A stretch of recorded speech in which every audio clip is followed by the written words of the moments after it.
আসসালামু আলাইকুম ওয়া রাহমাতুল্লাহি ওয়া বারাকাতুহু নাহমাদুহু ওয়া নুসাল্লি আলা রাসূলিহিল কারীম আম্মা বাদ। সমস্ত প্রশংসা সমস্ত তারিফ বিশ্বজাহানের প্রতিপালক মহান আল্লাহ রাব্বুল আলামিনের জন্য, যার দয়ায় যার রহমতে আমরা সুস্থ শরীরে বেঁচে আছি আলহামদুলিল্লাহ। শত সহস্র কোটি দুরুদ ও সালাম প্রিয় নবী মুহাম্মদ মুস্তাফা সাল্লাল্লাহু আলাইহি ওয়াসাল্লামের প্রতি। আল্লাহুম্মা সাল্লি আলাইহি আল্লাহুম্মা বারিক আলাইহি। আজকে যে বিষয়টি আলোচনা করব তা হলো, নবী রসুলরা আল্লাহর কাছে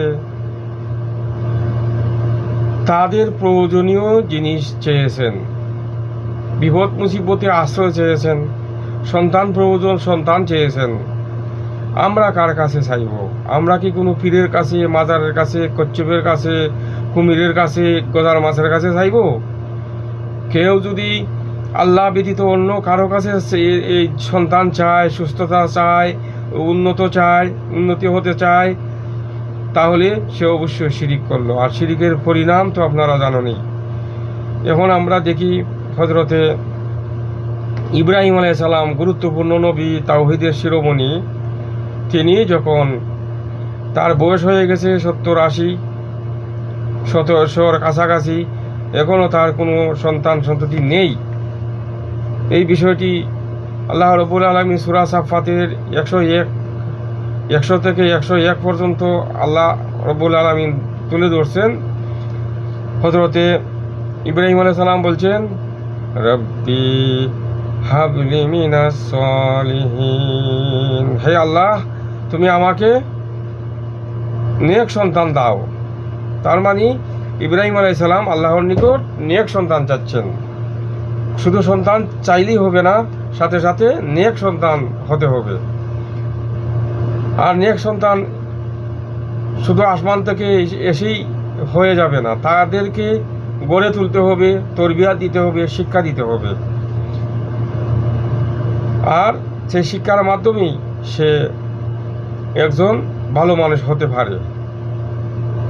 তারপরে আল্লাহ রাব্বুল আলামিন বলছেন, ফাবাশশিরহু বিগুলামিন হালিম, অতঃপর আমি তাকে একটি পুত্র সন্তানের সুসংবাদ দিলাম, সে ধৈর্যশীল, সৎকর্মশীল। তার মানে আল্লাহ রাব্বুল আলামিন তাকে যে সন্তানটা দিবেন সে ধৈর্যশীল এবং সে হচ্ছে সালেহ আমলকারী। তিনি হচ্ছেন ইব্রাহিম আলাইহিস সালামের সন্তান, ইসমাইল আলাইহিস সালাম, ইসাক আলাইহিস সালাম। আল্লাহ রাব্বুল আলামিন এই দুইটি পুত্র সন্তান তাকে দিয়েছিলেন। দুইটি পুত্র সন্তানই তারা ছিলেন নেক, তারা ছিলেন আল্লাহর নবী। গুরুত্বপূর্ণ তাদের ভূমিকা পৃথিবীতে। তাই এই আয়াত দ্বারা আমরা যেটা শিখতে পারলাম, মহান আল্লাহ রাব্বুল আলামিন এটাই শিক্ষা দিয়েছেন যে তোমরা পৃথিবীবাসী যারা আছো, একজন নবী যদি তিনি আল্লাহর কাছে সন্তান চান আর তাকে আল্লাহ সন্তান দিন, তো তোমরা কার কাছে চাইবে? অবশ্যই তোমরা আল্লাহর কাছে চাইবে। আল্লাহর কাছে চাওয়াই হচ্ছে তাওহীদ, আর আল্লাহ ছাড়া অন্যের কাছে চাওয়াই হচ্ছে শিরিক। রাসূল সাল্লাল্লাহু আলাইহি ওয়াসাল্লাম আমাদেরকে হাদিসতে আরও পরিষ্কার করে দিয়েছেন।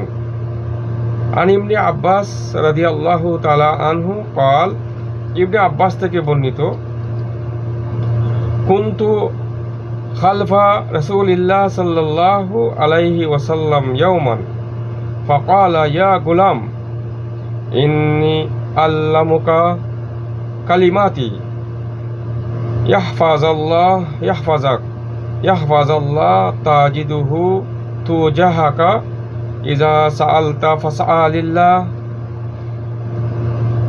ওয়া ইজা আস্তাআনতা ফাআস্তাইদ বিল্লাহ ওয়া আলাম আন্না উম্মাতা লাউ আজমাআত আলা ইয়ানফাউকা বিশাইইন লাম ইয়ানফাউকা ইল্লা বিশাইইন কাতাবাল্লাহু লাকা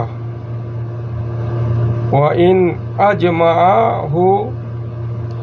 আজমাউ আলা আন ইয়াদুররুকা বিশাইইন লাম ইয়াদুররুকা ইল্লা বিশাইইন খাদ খাতাবাল্লাহু আলাইকা রাফিআত আকলাম ওয়া জাফাত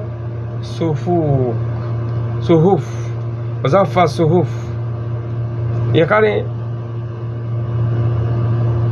ইবনে আব্বাস থেকে যে হাদিসটি আমরা পাইলাম, এখানে বলা হচ্ছে ইবনে আব্বাস রাদিয়াল্লাহু তাআলা আনহু থেকে বর্ণিত, তিনি বলেছেন, একদিন আমি রাসূল সাল্লাল্লাহু আলাইহি ওয়াসাল্লামের পিছনে ছিলাম।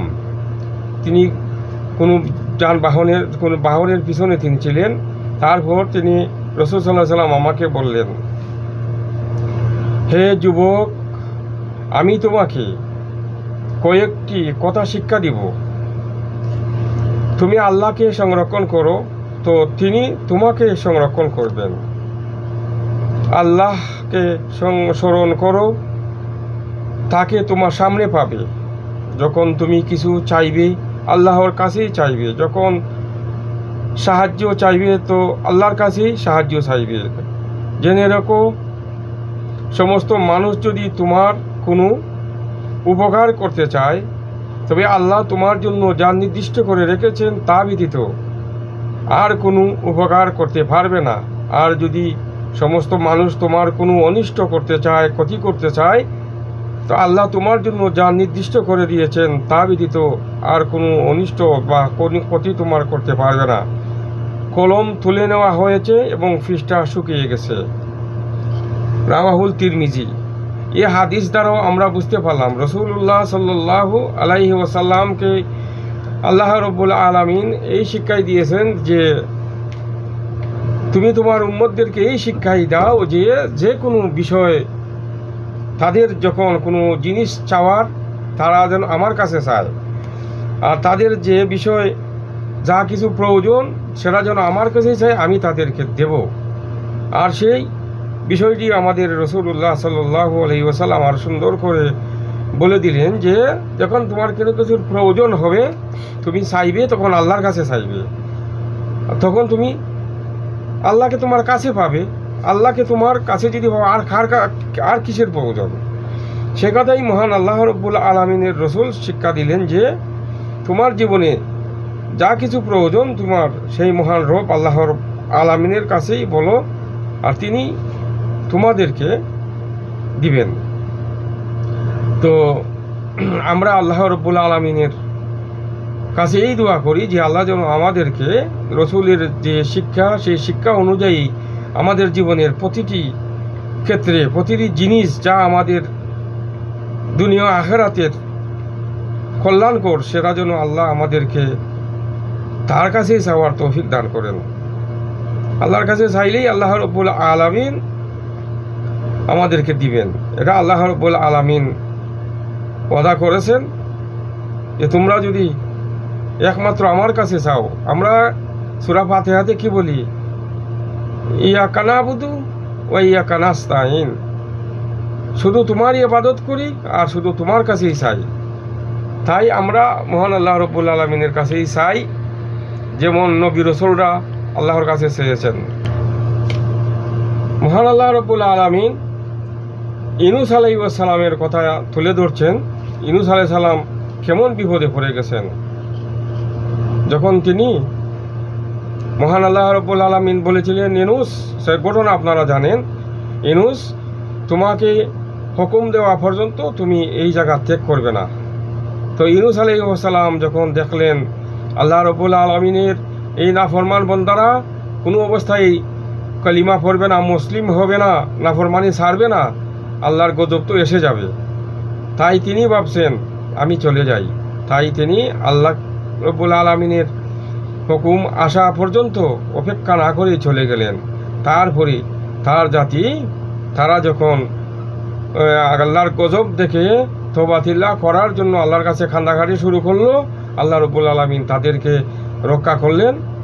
আর ইউনূস আলাইহিস সালাম এখান থেকে চলে গেলেন। তারপরে জাহাজে উঠলেন। সেখানের অবস্থা, জাহাজের থেকে যখন তাকে নামিয়ে দেওয়া হলো, তাকে মাছ খেয়ে ফেললো। সেই বিষয়টি আল্লাহ রাব্বুল আলামিন সূরা আম্বিয়ায় 66, 77, 88 আয়াতে আল্লাহ রাব্বুল আলামিন ধরেছেন। আল্লাহ রাব্বুল আলামিন বলছেন 87, 88, 87, 88 আয়াতে আল্লাহ রাব্বুল আলামিন তুলে ধরছেন। মহান আল্লাহ রাব্বুল আলামিন বলেন, ওয়াজান্নুনি ইযহাবা মুগাদিবান ফাজান্না আল্লা ইয়াকদিরা আলাইহি ফানাদা ফি যুলুমাতি আল্লা ইলাহা ইল্লা আনতা সুবহানাকা ইন্নী কুনতু মিনাজ জালিমিন। মহান আল্লাহ রাব্বুল আলামিন বলেন স্মরণ করো সেই মাছওয়ালার কথা, সেই মাছওয়ালাকে ওই ইউনূস আলাইহিস সালাম যখন তিনি রাগান্বিত অবস্থায় চলে গিয়েছিলেন, তারপরে এবং মনে করেছিলেন যে আমি ও তার উপর ক্ষমতা প্রয়োগ করব না। অতঃপর সে অন্ধকার থেকে আমাকে ডাক দিল।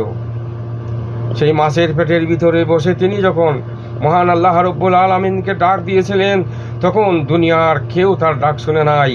ডাক শুনে নাই তার স্ত্রী পুত্র, ডাক শুনে নাই তার মাতা পিতা, ডাক শুনে নাই তার কোনো প্রিয়জন। মহান আল্লাহ রাব্বুল আলামিন সেই পানির নিচে, গোটাল পানির নিচে যখন তিনি ডাক দিলেন, লা ইলাহা ইল্লা আনতা সুবহানাকা ইন্নী কুনতু মিনাজ জালিমিন, হে পরওয়ারদিগার তুমি পাক পবিত্র, আর নিশ্চয় আমি আমার নিজের উপরে জুলুম করেছি। তার মানে তিনি বুঝতে পারলেন মহান আল্লাহ রাব্বুল আলামিন আমাকে আদেশ দেওয়া পর্যন্ত অপেক্ষা না করে আমি চলে আসছি, সেটাই আমার ভুল। তাই তিনি বললেন, হে আল্লাহ, এটা আমার নিজের উপরে আমি অন্যায় করেছি, ভুল করেছি। আজকে তোমার পবিত্রতা ঘোষণা করছি, তুমি ছাড়া এই মাছের পেটের ভিতর থেকে, সাগরের ওটাল এই নিচ থেকে আমাকে কেউ আর রক্ষা করতে পারে না, একমাত্র তুমিই পারো।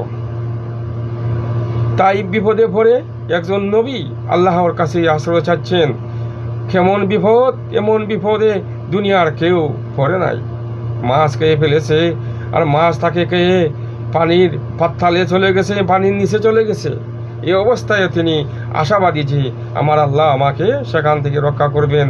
তাই আল্লাহ রাব্বুল আলামিন সেখান থেকে তার আওয়াজ শুনতে পেয়েছেন।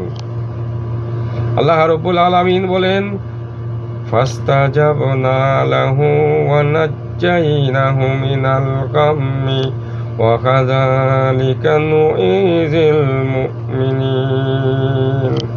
মহান আল্লাহ রাব্বুল আলামিন বলেন, আমি তার ডাক শুনে সাড়া দিয়েছিলাম এবং দুশ্চিন্তা থেকে তাকে আমি উদ্ধার করেছিলাম, আর এভাবেই আমি মুমিন বান্দাদেরকে উদ্ধার করে থাকি। তার মানে শুধু ইউনূস আলাইহিস সালাম না, যদি ইউনূস আলাইহিস সালামের মতো বিপদে পড়ে কেবলমাত্র মহান আল্লাহ রব্বুল আলামিনকে ডাকে, রব্বুল আলামিনের কাছেই শুধুমাত্র সাহায্য চায়, তাহলে অবশ্যই আল্লাহ রব্বুল আলামিন তাকেও রক্ষা করবেন, যেভাবে ইউনূস আলাইহিস সালামকে রক্ষা করেছেন। তাই আমরা আল্লাহ রব্বুল আলামিনের কাছে আশাবাদী। আমরা যদি তাওহীদ বিশ্বাস করি, তাওহীদের উপরে আমরা চলি, তাহলে আমাদের কোনো চিন্তা নাই, কোনো ভয় নাই। অবশ্যই আল্লাহই হচ্ছেন আমাদের রক্ষাকারী, আল্লাহই হচ্ছেন আমাদের একমাত্র অভিভাবক। কিন্তু আমরা আল্লাহর কাছে না চেয়ে যদি বাবার কাছে চাই, খাজার কাছে চাই, তাহলে কি আল্লাহ রব্বুল আলামিন আমাদেরকে দয়া করবেন? কখনো না। আল্লাহ মুশরিকদেরকে কখনো সাহায্য করবেন না। কিন্তু দুনিয়ার জীবনে আমরা দেখি যারা আল্লাহকে মানে না, যারা আল্লাহর বিরোধিতা করে, তারাই পৃথিবীতে সম্মান পায়, তারাই পৃথিবীর সম্পত্তি, তারাই সব কিছু বুক করে। কিন্তু তা থেকে আমাদের আশ্চর্যের কিছু নাই। এই দুনিয়ার মূল্য আল্লাহ রব্বুল আলামিন দেন নাই। যদি এই দুনিয়ার মূল্য আল্লাহ রব্বুল আলামিন দিতেন, তাহলে আজকে যারা আল্লাহকে অস্বীকার করে, আল্লাহর খেয়ে আল্লাহর পরে আল্লাহকে নিয়ে কটূক্তি করে, আল্লাহর রসুলকে নিয়ে কটূক্তি করে, কারণ আল্লাহ রব্বুল আলামিন তাদেরকে সময় দিয়েছেন যে তোমাদেরকে সময় দেওয়া হলো, কিন্তু যখন তোমাদের সময় শেষ হয়ে যাবে তখন তোমাদেরকে আর কেউ রক্ষা করতে পারবে না। তাই আল্লাহ রাব্বুল আলামিনের কাছেই আমাদেরকে ফিরে আসতে হবে, তার কাছেই আমাদেরকে সব কিছু চাইতে হবে। জাকারিয়া আলাইহিস সালাম কত বড় নবী, তিনি কি করছেন? তিনি আল্লাহ রাব্বুল আলামিনের কাছ থেকে সন্তান চেয়েছেন। ওয়া জাকারিয়া ইয নাদা রাব্বাহু রাব্বি লা তাযারনি ফারদাও ওয়া আনতা খায়রুল ওয়ারিসিন। মহান আল্লাহ রাব্বুল আলামিন বলেন, স্মরণ করো জাকারিয়ার কথা, যখন সে তার রবকে আহ্বান করে বলেছিল, হে আমার রব, আমাকে একা রেখো না, তুমি তো শ্রেষ্ঠ মালিকানার অধিকারী, অর্থাৎ হে পরওয়ারদিগার, তুমি আমাকে একটি সন্তান দাও, আমাকে অভিভাবক, আমার একটি ওয়ারিস তুমি দাও, তুমি তো শ্রেষ্ঠ মালিকানা, সব কিছু তো তোমারই, আমাকে তুমি একটি সন্তান দাও। তাহলে জাকারিয়া আলাইহিস সালাম তিনিও আল্লাহর নবী, তিনিও আল্লাহর কাছে চাচ্ছেন। আল্লাহ রাব্বুল আলামিন তারও জবাব দিচ্ছেন, ফাস্তাজাবনা লাহু ওয়া আহাবনা লাহু ইয়াহইয়া। মহান আল্লাহ রাব্বুল আলামিন বলছেন, আমি তাকে সুসংবাদ দিলাম যে তোমাকে আমি একটি পুত্র সন্তান দিব, তার নাম হলো ইয়াহইয়া। মহান আল্লাহ রাব্বুল আলামিন তার নামটাও রেখে দিলেন ইয়াহইয়া। তাই ভাইয়েরা আমার, আজকে যারা আল্লাহকে বাদ দিয়ে অন্যের কাছে সাহায্য চায়, অন্যের কাছে সন্তান চায়, এরকম বহু মানুষ আছে। বলে যে 10-15 বছর ধরে আমার সন্তান হয় না, অমুক জায়গায় বাবার মাজারে গিয়েছি, একটি খাসি দিয়েছি, একটি গরু দিয়েছি, এক সন্তান হয়ে গেছে। জেনে রেখো যে কাশিরা তুমি বাবার নামে দিয়েছ, এটাই তোমার জন্য জাহান্নাম হবে। আর সন্তান যখন তোমার আল্লাহর ইচ্ছা, তখন তোমাকে আল্লাহ সন্তান দিবে। যখন আল্লাহর ইচ্ছা হয়েছে তো তোমাকে সন্তান দিয়েছে, কিন্তু শয়তান তোমাকে ধোঁকা দিয়েছে, শয়তান তোমাকে বিপদগামী করে ফেলেছে, তুমি ধৈর্য ধরতে পারো নাই। ইব্রাহিম আলাইহিস সালাম যদি তার বয়স প্রায় 100 বছরের কাছাকাছি সন্তান নাই, তিনি ধৈর্য ধরতে পারলেন। আর আপনি বিবাহ করে 2-3 বছর যেতে না যেতেই পাগল হয়ে গেছো, তাবিজের কাছে যাও, বাবার কাছে যাও, মাজারের কাছে যাও, তুমি আল্লাহকে ভুলে গেছো। শিরিক করলে যে পরিণাম কত ভয়ঙ্কর সেটা আমাদের সকলেরই জানা আছে। আমল তো নষ্ট হবেই হবে, পরকালে চিরস্থায়ী জাহান্নাম আল্লাহ রাব্বুল আলামিন রেখে দিয়েছেন। তাই আসুন আমরা মহান আল্লাহ রাব্বুল আলামিনের একমাত্র ইবাদত করব, তার কাছেই আমরা শুধুমাত্র চাইব। তাওহীদ, এটাই তাওহীদ। তাওহীদ এটাই আল্লাহ রাব্বুল আলামিনের হুকুম মেনে চলা, আল্লাহ যা বলেছেন সেটাই করা। আর রব্বুল আলামিনের রাসূল সাল্লাল্লাহু আলাইহি ওয়াসাল্লাম যে শিক্ষা দিয়েছেন, সেই শিক্ষাই হচ্ছে আমাদের মূল শিক্ষা। আর যদি আমরা বিপরীত করি তাহলে অবশ্যই আমাদের জাহান্নাম। জাহান্নাম একটা জিনিস জেনে রাখবেন, পৃথিবীতে হয়তো আপনি ভালো আমলকারী জান্নাতি আর না হয় জাহান্নামী, দুইটা থেকে তৃতীয় কিছু নাই। তাই তো মহান আল্লাহ রাব্বুল আলামিন সতর্ক করছেন, সাবধান করছেন। আমরা দেখি সূরা ইউসুফ 106 নম্বর আয়াতে মহান আল্লাহ রাব্বুল আলামিন বলছেন, ওয়ামা ইউমিনু আকসারুহুম বিল্লাহি ইল্লা ওয়া হুম মুশরিকুন। মহান আল্লাহ রাব্বুল আলামিন বলতেছেন, তাদের অধিকাংশই আল্লাহর প্রতি বিশ্বাস করে, তবে তা সত্ত্বেও তারা অধিকাংশ আল্লাহর প্রতি বিশ্বাস করার সত্ত্বেও তারা কি মুশরিক, শিরিক করে। তার মানে কি, যারা কলিমা পড়েছে তারপরেও যারা পীরের কাছে যায়, পীরের সাজিদা করে, মাজারে সাজিদা করে, বাবার নামে মানত করে, কুম্ভীরের নামে মানত করে, তারপরে গজার মাছের নামে মানত করে, এক কথায় আল্লাহ ব্যতীত অন্য কারো নামে মানত করে, কারো কাছে চায়, এরাই হচ্ছে আল্লাহ রাব্বুল আলামিন বলছেন তাদের অধিকাংশ ঈমান আনা সত্ত্বেও তারা মুশরিক। তারা এককভাবে আল্লাহর ইবাদত করে না। তারা জানে যে আল্লাহ রাব্বুল আলামিন সব কিছু সৃষ্টি করেছেন, আর তিনি একমাত্র ইবাদত পাওয়ার হক একমাত্র আল্লাহ। এই ইবাদত একজন মানুষকে সেজদা করলে এটা ইবাদত, পীরকে সেজদা করলে ইবাদত, পীরের নামে কোনো কিছু মানত করলে, মাজারের নামে কিছু মানত করলে এটা ইবাদত। এই ইবাদত যদি অন্যের হয়ে যায় তাহলে এটাই হচ্ছে শিরিক। কিন্তু আমরা অনেকেই এই শিরিকটা বুঝি না। আমরা মনে করি বাবার নামে দিলাম তো কি হলো, মানুষেরা অন্যরাই তো খাচ্ছে।